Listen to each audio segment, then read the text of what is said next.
My name is Bob Dingman. I was an EM2 electrician's mate.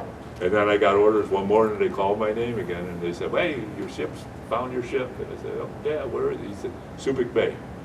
So I had to fly from Da Nang to Saigon, spent a night in Saigon, flew to Subic Bay, finally reported to the ship in Subic Bay. So I spent, I don't know how many weeks trying to catch up with it, but finally did. And then we went out to the gun line one time, a lot smaller.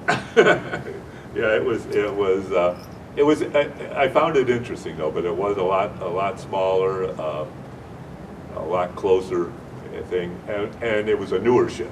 It was built in the '60s, '62, I think, something like that. So it had a lot of newer electrical technology than I had.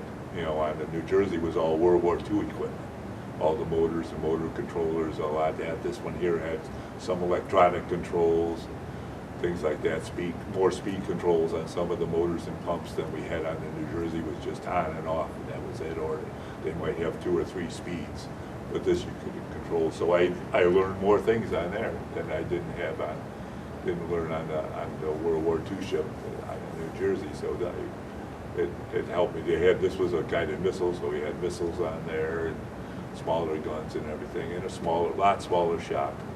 And at my rate, I was in charge of the electrician.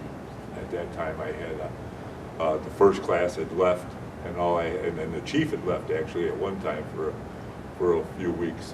So I was the lead electrician on the ship, and then we got a new chief petty officer, and he tried like heck to get me to stay in, but it didn't work.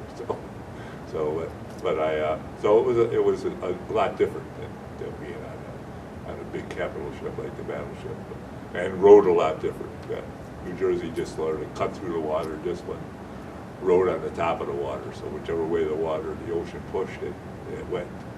So went to Japan and came back to the States. So I was 5 more days on the gun line, back to the United States. Pearl Harbor. We went to Guam, Pearl Harbor, and then back to San Diego.